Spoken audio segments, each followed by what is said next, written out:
Halo, selamat pagi. Saat ini Anda menyaksikan Berita Banten bersama saya Rusdi Maulana. Sejumlah informasi aktual dan menarik akan kami hadirkan untuk Anda. Dan berikut 3 berita utama pagi hari ini. Terpeleset pria berusia 52 tahun jatuh ke saluran air sedalam 10 meter.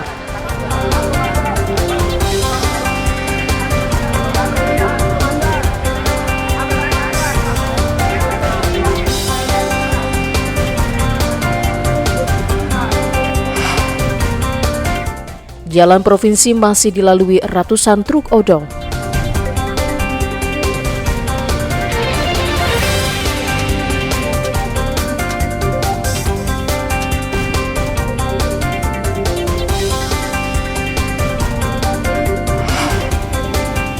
Korsleting listrik gudang wastafel ludes terbakar.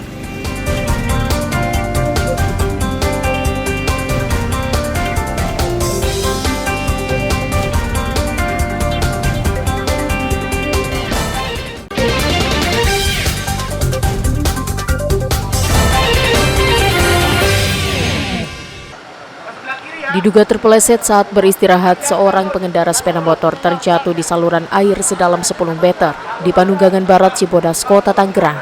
Akibat kejadian tersebut, Wahyudi, warga Kota Bekasi, luka-luka. Warga di lokasi berusaha menolong korban, namun gagal karena saluran air cukup dalam. Warga meminta bantuan petugas Dinas Pemadam Kebakaran UPT Cibodas. Evakuasi berlangsung dramatis karena korban patah tulang akibat benturan yang keras. Ia bahkan harus dinaikkan menggunakan tandu yang diikat tali dan ditarik menggunakan katrol. Informasi dia kelelahan, dia dan terjatuh di selokan. Kedalamannya berapa itu Pak? Kurang lebih 10 meter. Dia patah tulang juga ya. Usai dievakuasi, korban dilarikan ke Rumah Sakit Umum Daerah Tangerang untuk menjalani perawatan. Ariel Maranus dan Taufik Saleh melaporkan dari Kota Tangerang. Truk-truk dengan kapasitas besar masih melintasi Jalan Syekh Nawawi Al-Bantani pasca tergulingnya truk bermuatan tanah yang mengakibatkan 2 warga tewas.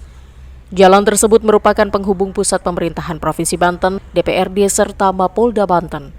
Namun jalan tersebut menjadi lalu lintas truk-truk pengangkut tanah yang diduga bermuatan bertonase besar. Truk-truk ini bahkan memarkirkan kendaraannya di 2 lajur sekaligus.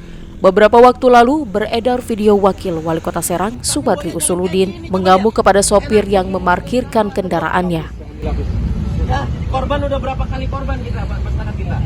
Terus masa iya sih kitanya mesti pakai atas sama masyarakat lagi, nanti masyarakatnya yang uring-uringan lagi, kita yang nanti yang disalahin coba. Jalannya juga jalan kelas 3. Secara umum dia melanggar secara umum ya. Walaupun kita ada melanggar misalnya harus diukur. Tapi secara umum, secara kasat mata lah kita bilang kita sudah melakukan sering operasi tapi itu terjalan. Ini kelas 3 itu gimana Pak? Secara MST-nya, jadi MST itu dari banyak kan kalau di roda itu kan ada tekanan titik gitu, itu 8 ton. Padahal sesuai aturan surat Kapolri, tilang manual diberlakukan pada kendaraan kelebihan muatan, salah satunya kendaraan overload. Selain itu, Pergub Undang-Undang LLAJ nomor 22 tahun 2009 menyatakan, jalan provinsi atau jalan kelas 3 hanya untuk kendaraan 8 ton. Menurut pejabat Gubernur Banten, kecelakaan yang menewaskan 2 orang tersebut adalah musibah. Ya, kan terjadi adalah sebuah insidensial ya, jadi namanya musibah. Kita tidak tahu musibah itu terjadi dengan sendirinya, yang tentu ikhtiar kita adalah mengupayakan apa yang disebut dengan saya sebutkan tadi, bahwa kita menyiapkan langkah infrastruktur yang tentu jalannya kan situasinya baik. Setelah kejadian, truk yang membawa muatan berlebih masih beroperasi dan tidak ada checkpoint atau peringatan dari petugas Dishub dan Polantas Polda Banten. Ariel Maranus dan Rizal Ramdhani melaporkan dari Kota Serang. Ular jenis sanca batik sepanjang 4 meter dan berat sekitar 20 kg ditemukan di plafon rumah di Kelurahan Jurangmangu Timur, Kecamatan Pondok Aren, Tangerang Selatan. Keberadaan ular diketahui oleh anak pemilik rumah yang melihat kepalanya tengah tergantung di plafon. Pemilik rumah melaporkan ke petugas Damkar Tangerang Selatan. Petugas yang tiba di lokasi langsung menyisir seluruh area rumah hingga ke plafon. Saat akan ditangkap, ular melawan dengan melilit tiang atap hingga petugas terpaksa membongkar plafon. Ini jenis ular sanca, untuk panjangnya 4 meter, untuk berat kurang lebih 20 kilo. Untuk penangkapan kesulitan karena dia bersembunyi di sela-sela plafon, ya, karena terhalang dengan genteng sama plafon. Ya, jadi kami sebagai petugas pemadam kebakaran terpaksa untuk membongkar plafon dan genteng. Ular langsung dibawa ke markas pemadam kebakaran dan penyelamatan Tangerang Selatan dan rencananya diserahkan ke komunitas pecinta reptil untuk penanganan lebih lanjut. Ariel Maranus dan Syabudinatar melaporkan dari Tangerang Selatan. 4 pelaku pembunuhan ODGJ di Bayah, Kabupaten Lebak mendapat pendampingan dari Komnas Perlindungan Anak. Pendampingan dilakukan setelah diketahui adanya pemicu pembunuhan tersebut. Ada 2 hal yang dilakukan dalam pendampingan tersebut, yakni pendampingan dari sisi psikotes dan layanan dalam bentuk konseling. Dari sisi pendampingan itu ditemukan fakta-fakta bahwa ada luka batin yang dirasakan oleh anak.